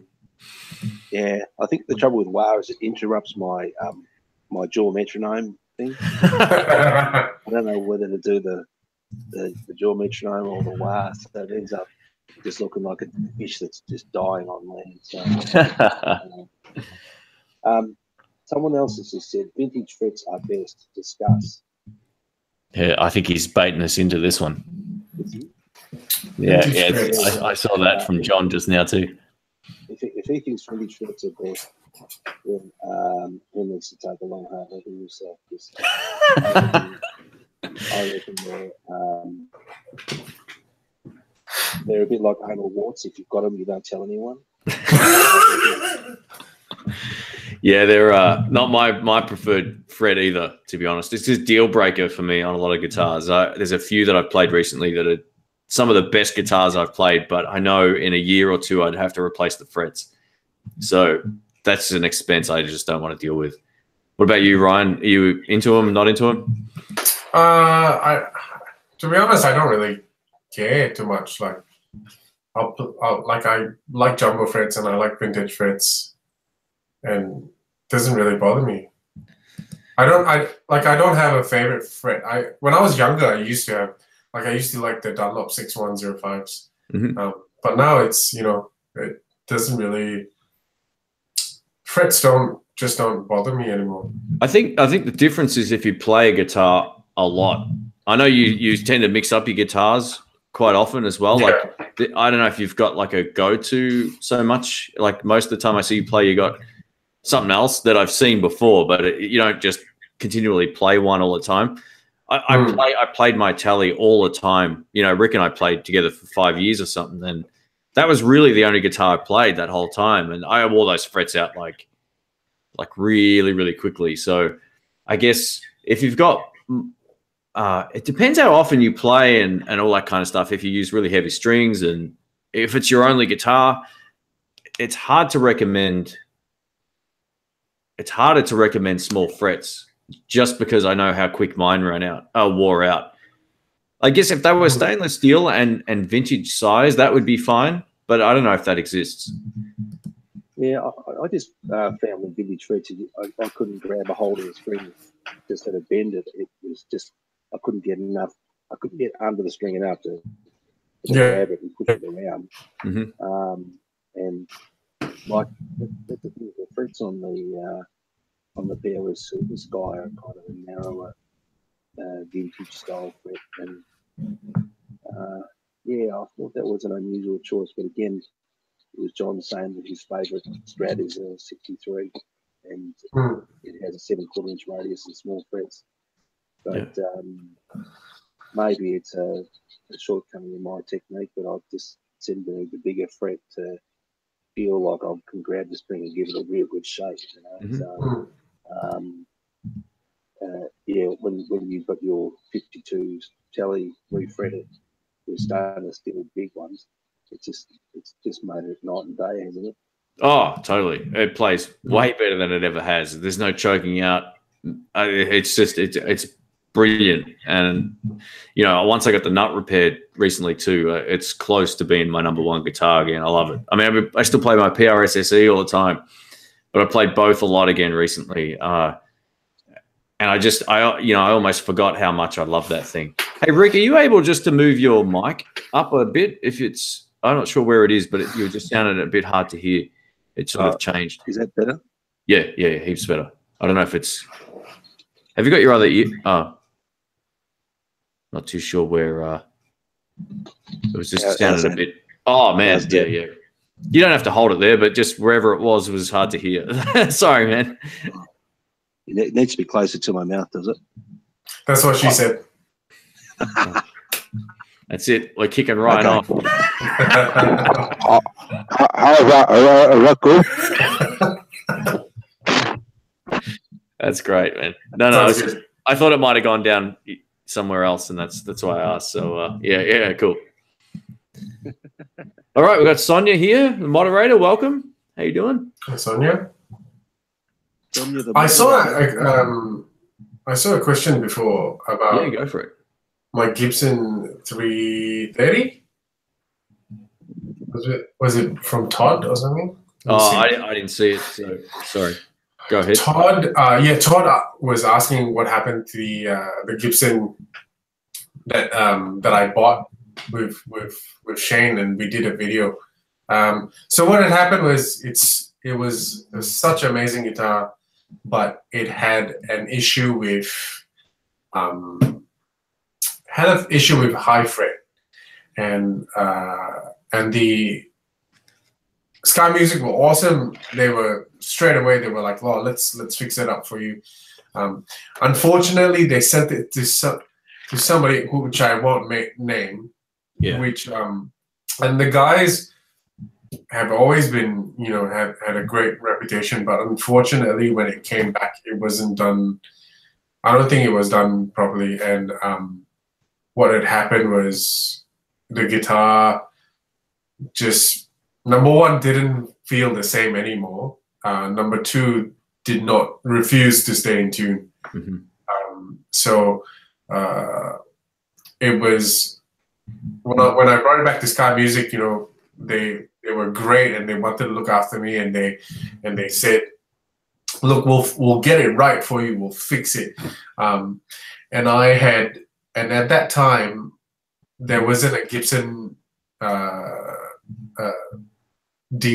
distributor in Australia, so I knew that it was going to come out of Sky Music's pocket to get it fixed, and it looked like a big repair. So I said to the guys at Sky Music, I was like, "Look, I'm happy to get it repaired, but I know it's, you don't have a distributor, and you guys are going to have to pay for the repair until if we get another distributor." So I said, "Would you mind if I just picked up another guitar?" And they were cool enough to say, "Oh yeah, go grab it." And I thought from my my end, they looked after me, and I didn't want them to be out of pocket. So I just thought, if it stayed with them, they could get it repaired when they have a new Gibson distributor, which I think is going to happen, I'm sure, because it's still an amazing guitar, one of the best sounding guitars that I've ever played. But the cool thing about that story was Shane and Dr. Rick came with me, and we picked up a Les Paul, and it's a killer Les Paul. Yeah. I don't think I've seen you pull that many faces playing live that first time you took that out, man. Oh man, it was something else. Yeah, it's still the Strat that I have that belongs to Dr. Rick. I've been playing so much, but when we had a gig on Saturday, and I brought the Les Paul as well, and as soon as I plugged it in, it was like, what? Why do I play anything else? But yeah, the Les Paul is amazing, and maybe like I don't know if we can, but if we do more videos like it, I'll bring it next time. And yeah, man, cool. Yeah, because it's such a great sounding guitar. It's got a great neck pickup, and the bridge pickup is not shrill. It's fat and it's not heavy, and the top looks great. Yeah, it's beautiful Les Paul. I mean, yeah, that was, and he didn't just try one either. Ryan played a number of them, and this was definitely the one to go for. It was a shame too. I mean, that 330 was beautiful, but I think you know, taking the headache, especially when you spend that amount of money too, you want to make sure that you're happy, and that would have done my head in big time. So it worked out well in the end. You got it did. And you look, and I was even thinking like when they do get it repaired, I'll go back and play it again because it sounded amazing. It was the best sort of off clean kind of sound I've ever heard. Yeah. I remember it just filled the room with sound, and I remember Rick walked in and he's like, "What was that other guitar? Like that wasn't there." Yeah. It was really something else. I went to a guitar store that had a 1959, like an actual 1959 guitar, like that looked a lot like I can't remember what model now. Maybe it was a 290, ES290, or Gibson 1959 ES290 with the same sort of pickups. And I was like, oh, and it was actually a good price, and I was like, oh, maybe this will replace the 330, but no, the 330 is still, you know, it's such a great guitar. Hopefully, I'm sure they will fix it, and hopefully it's still going to be as great. Mm-hmm. Yeah, I think they'll need to send it to somewhere else because I know where you're talking about. I had one of my guitars fixed there recently, and it was the first time I not recommend people going back there, which was a shock. One of the questions we had from Nels, he says Blues Deluxe or Hot Rod Deluxe version 4. That's an interesting question. I think like I've got a Blues Deluxe, but if I would have a hard time saying to buy that over the new Hot Rod version 4. Although I've only played the De Ville, and the De Ville rocks. If the Hot Rod Deluxe is close to the sound you get out of the De Ville, obviously it's only got the one speaker. It's hard not to recommend that. If you were going to buy a Blues Deluxe like what I got, I would recommend changing the speaker. The great thing about the Hot Rods is you don't need to. That Celestion A-type speaker they put in there kills. It's really, really good, and it's super loud. So, yeah, and it's usable without pedals, which is really great. The Blues Deluxe really isn't. Unless you're playing like a 335 or whatever, you can kind of get a decent drive sound out of it. Mm-hmm. But you got to turn them up loud. The Hot Rod's probably a more versatile amp. Yeah, Rick and I were both blown away by the De Ville version 4. It was like the best Fender amp we've played as a complete package in a long time. There might be amps out there that have a better clean slightly or a different clean that you might prefer, but yeah, it does. All of the channels are good. I'm kind of shocked. I've never said that about a Hot Rod amp ever. In 12 years of making videos or however long it is, I've never said the drive channel on a Hot Rod amp is any good until now. So, yeah, that would be my 2 cents on that. But you can't go wrong with the Blues Deluxe. If you're a pedal guy, I still think the clean channel on a Blues Deluxe probably has more of an upper mids poke. The Deluxe will sound more smooth, more of a modern sort of sound. So yeah, just try them both. I always suggest that, but hopefully that helps. Mm. Any plans to do a T with a V on it and your infallible choice of words? Does it blues? Yeah, that's a good idea. I haven't really done any T-shirt stuff for about a year. I don't mention that much, but it's funny because I'm actually I'm gonna have to get Rick one of these, mate. What size are you in United States sizes? You an L or an XL? Superman boob.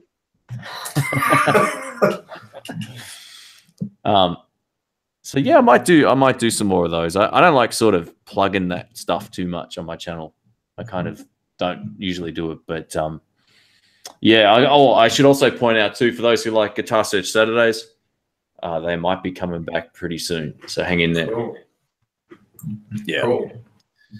It's time to get back on a roll with those, and yeah, I'm going to try and make them a little more global, all being well.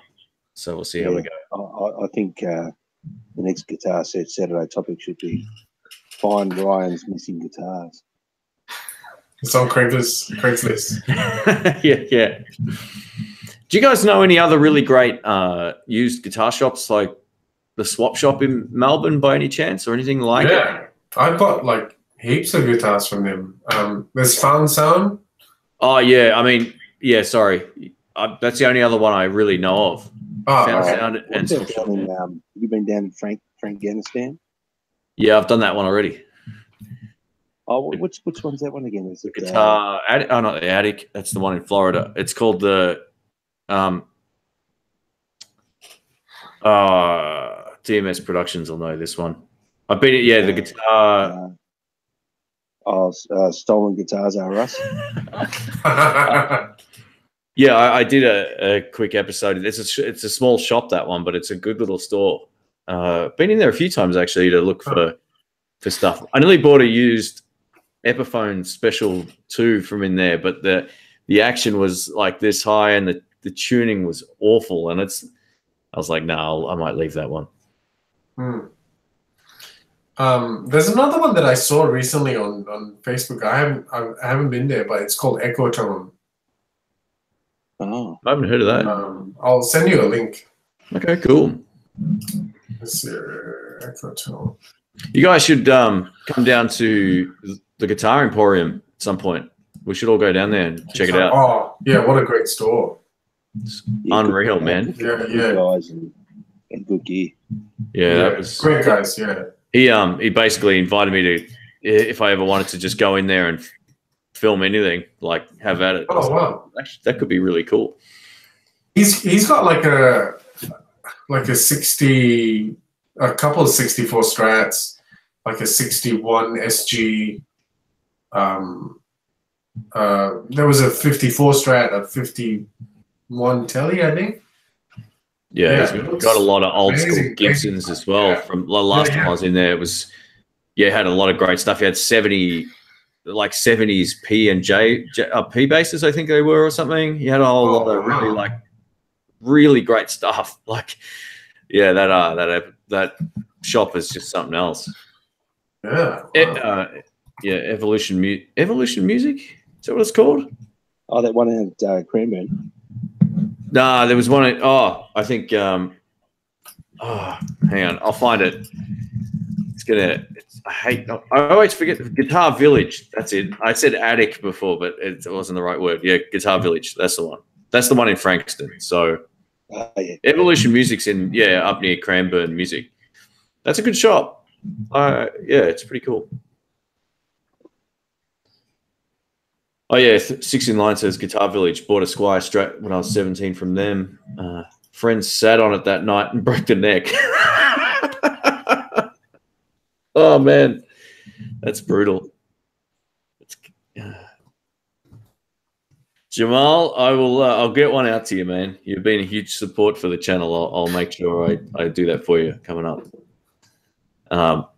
What did he ask for? Oh, he says he wants to get a In the Blues t-shirt. Oh. And I said I'll get one out to him. There's a few secondhand shops in Frankston. Not sure you've done all of them. Well, no, I haven't. If there's more than one, then I definitely haven't. That's the thing with these shops. They sort of, a lot of them go off your radar unless you kind of know about them, you know? Like they're just, you go to the ones you know and you don't tend to go to many of the others. So yeah, I think there's a shop a guy runs out of his car boot at the Pier Hotel. Like you just look up music shops on Google and then go to maps, and they're everywhere. You know, I've spoken to a couple of other shops about getting in there and doing some stuff too. So yeah, we're gonna try and do non-undercover Guitar Search Saturdays. They're a lot easier on the seasickness. Yeah, I don't know where DMS Production works. I'm not too sure of the name of the shop, but he's in a music shop in Frankston, I'm pretty sure. But yeah, that's cool. Well, Well, we'll take. He just said that the wise kill anything speaker wise. Sorry, you broke up, man. What was that? He's just DMS Productions has said Lowrance kill anything speaker wise. Yeah, I disagree with that.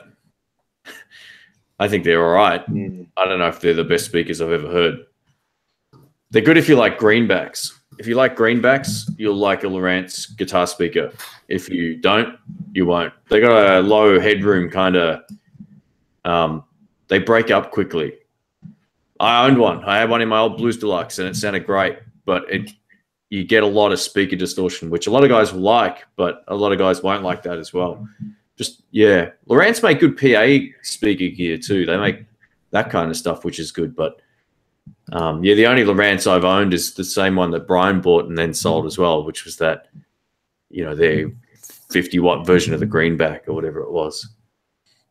What are your thoughts on that, Rick? Yeah. I just thought it just got a bit mushy a bit early, and so especially when you play a telly, you want that sort of steely sound to come through.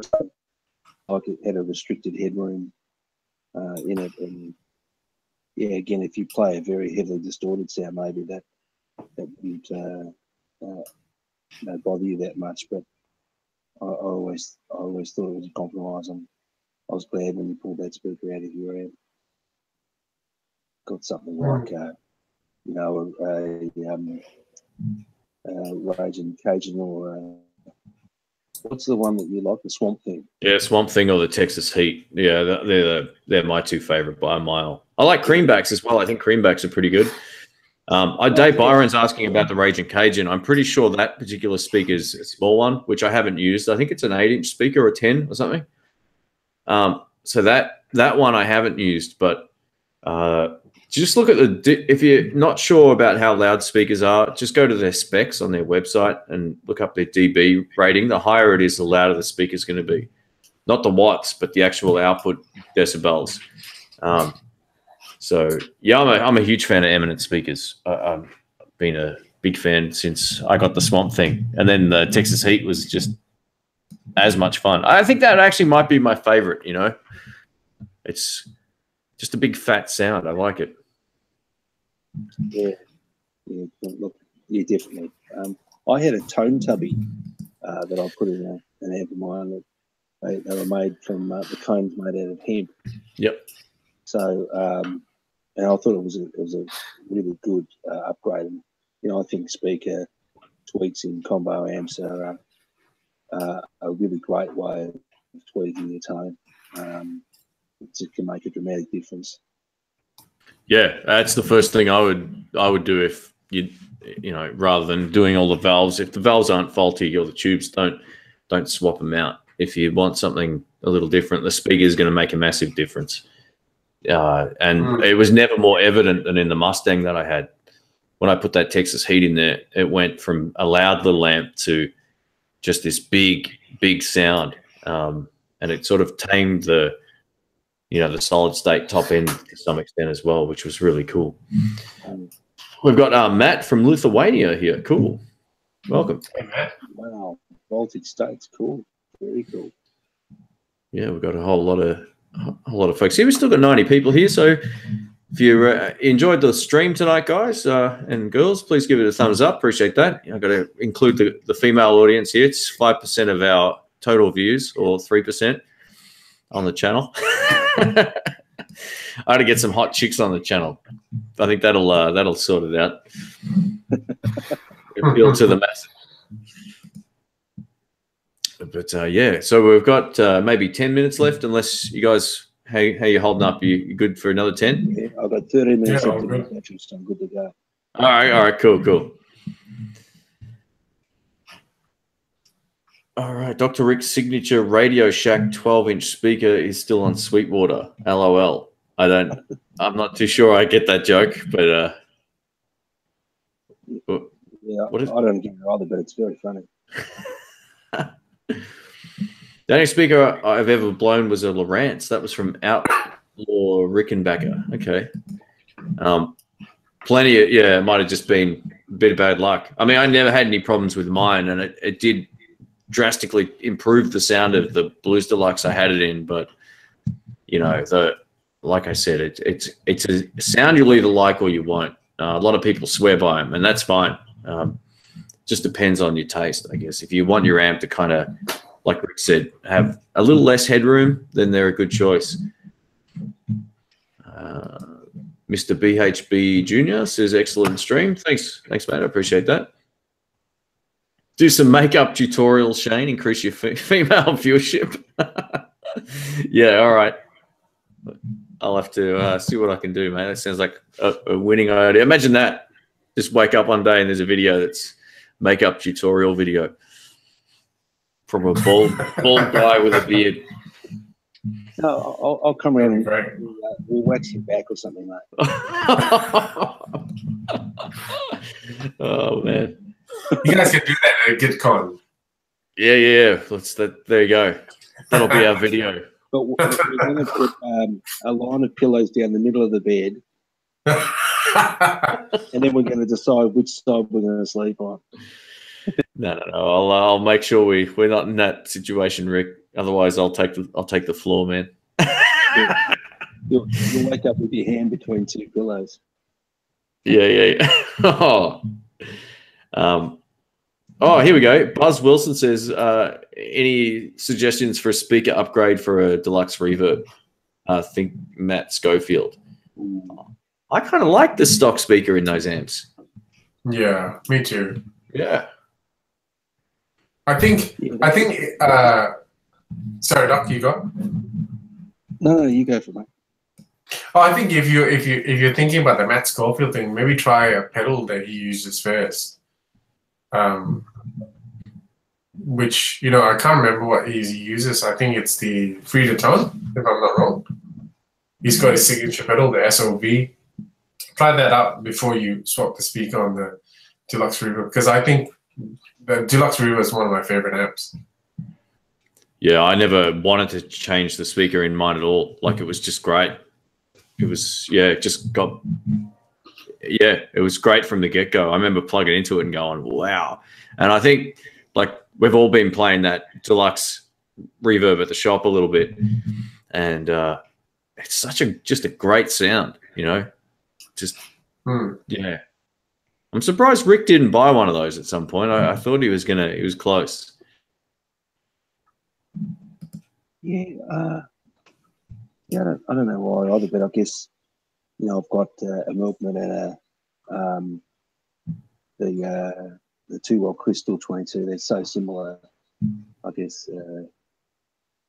to that spec anyway. So if I was going to change it to anything, I'd probably change it to a Celestion G1265. I used to have one of those in my Eric Clapton amp, and that was a beautiful sounding speaker. It was absolutely unreal. So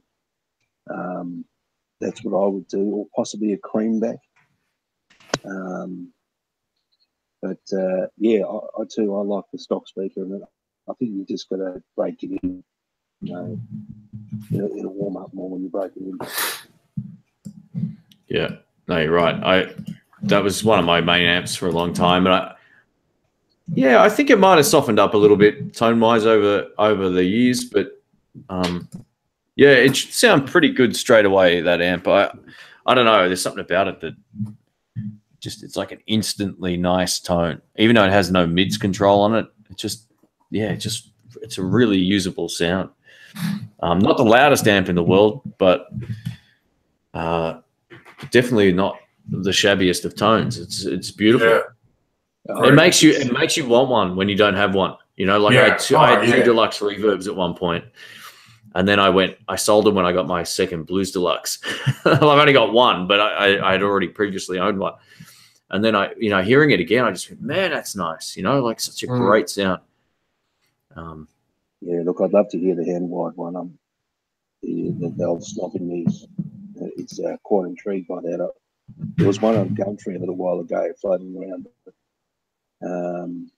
Yeah, I wouldn't mind hearing the hand-wired 64 deluxe reverb from Fender. Mm-hmm.